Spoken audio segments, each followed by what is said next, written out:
Subscribe பண்ணுங்க. அப்படியே பக்கத்துல இருக்க பெல் ஐகானையும் பிரஸ் பண்ணுங்க. எப்படி நம்ம என்ன பார்க்க போறோம் அப்படின்னா, கடகராசி பூச நட்சத்திரத்துல பிறந்தவங்களுக்கு 2025ஆம் ஆண்டு அக்டோபர் மாத ராசி பலன்களை பத்தி நம்ம தெளிவா பார்க்கலாம். இந்த அக்டோபர் மாதம் எப்படிப்பட்ட ஒரு தாக்கத்தை கொடுக்க போது, யார் மூலமாக என்ன மாதிரியான பலன்கள் கிடைக்கும், அது மட்டும் இல்லாம குறிப்பா குரு பகவான் ராசிக்குள்ள உச்சம் பெற போகிறாருங்க. ராசிக்கு பாக்கியத்துல சனி பகவானுக்கு குருனுடைய பார்வை கிடைக்க போகுது. ஏன்னா கர்மகாரகன் அப்படின்னு சொல்லப்படக்கூடிய சனி பகவான் எப்படிப்பட்ட கர்ம வினையை கொடுப்பார் அப்படின்றதையும் தெளிவா பார்க்கலாம் வாங்க.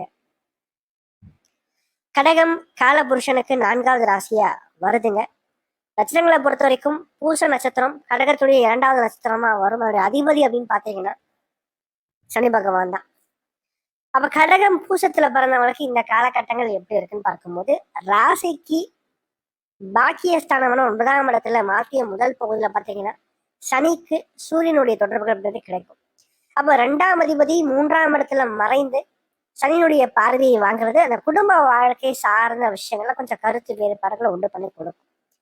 மழை விட்டாலும் தூவானம் விடாத மாதிரி அஷ்டம சனி முடிந்த பிறகும் உடைய வாழ்க்கையில இன்னும் பிரச்சனைகள் தொடர்ந்து கொண்டுதான் இருக்கும். காரணம் 2ல கேது, 2ஆம் அதிபதினு சொல்லப்படக்கூடிய சூரியன் ராசிக்கு 3ஆம் இடத்துல மறைந்து சனியினுடைய பார்வையை வாங்குறாட. சனி சூரியனுடைய தொடர்புகள் ஒரு சுபகிரக பார்வை சுபகிரக சேர்க்கை இல்லாம இருக்கும்போது அது பிரச்சனையை தான் கொடுக்கும். அப்ப இந்த இடத்துல நீங்க பாத்தீங்கன்னா இது திருமண வாழ்க்கை சம்பந்தப்பட்ட விஷயங்களையும் பிரச்சனையை கொடுக்கும், குடும்பத்திலையும் பிரச்சனையை கொடுக்கும். அப்ப என்ன மாதிரியான பிரச்சனையை கொடுக்கும்? கருத்து வேறுபாடுகள், சண்டை, எதற்கெடுத்தாலும் ஒரு அதாவது வார்த்தை சண்டை, வாய் சண்டைன்னு சொல்லுவாங்க பார்த்தீங்களா, அது நிறைய குடும்பத்துல இருக்கும். கொஞ்சம் முடிஞ்ச வரைக்கும் நிறைய இடத்துல பாத்தீங்கன்னா பேசாம கடந்து வந்துறதே சிறப்பா இருக்கும்.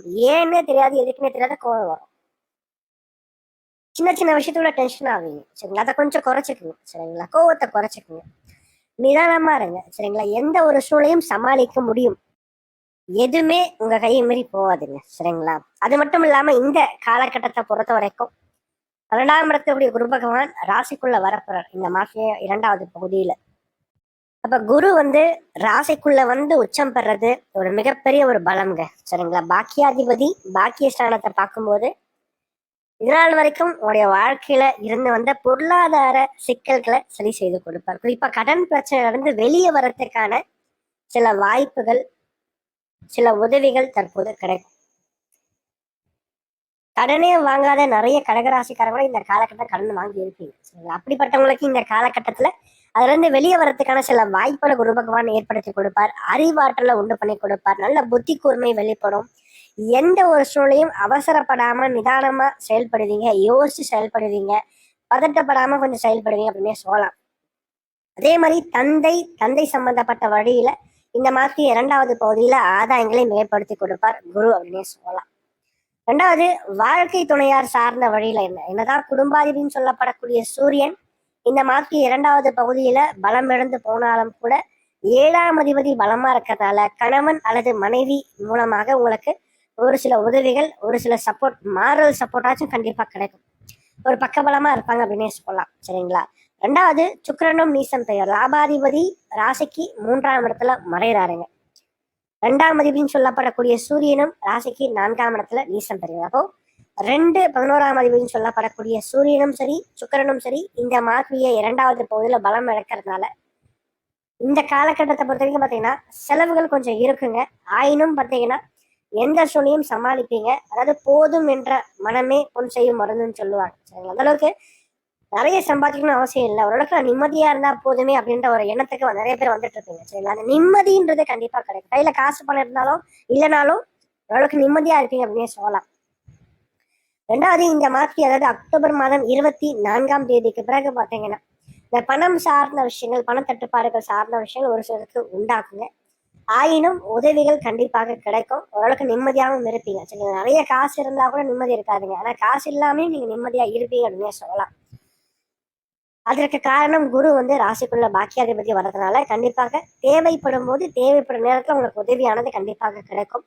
சனி பகவான் பாக்கியத்துல இருக்கிறதுனால வாழ்க்கை துணையார் மூலமாக உதவிகள் கண்டிப்பாக கிடைக்கும். 2வது கூட்டு தொழில் சம்பந்தப்பட்ட விஷயங்கள் வெற்றியை கொடுக்கும். அதே மாதிரி தந்தை சம்பந்தப்பட்ட உறவுகளால் ஆதாயங்கள் கண்டிப்பாக உண்டு. தூர இடங்கள், வெளிநாடு சம்பந்தப்பட்ட முயற்சிகள், காரியங்கள் வெற்றியை கொடுக்கும். மார்ச் 2வது பகுதியில ராசிக்கு 5ஆம் இடத்துக்கு புதன் செவ்வாயினுடைய பயிற்சியானது ஒரு சிறப்பான ஒரு பக்கபலமா இருக்குங்க.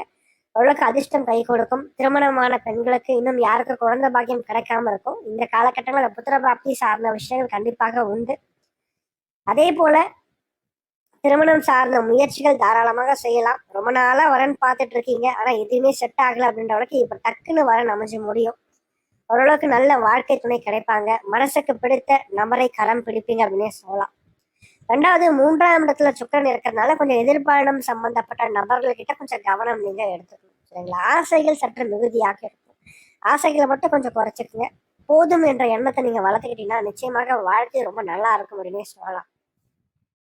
மேலும் தகவலுக்கு எங்கள் சேனலை மறக்காமல் சப்ஸ்கிரைப் பண்ணுங்கள். நன்றி.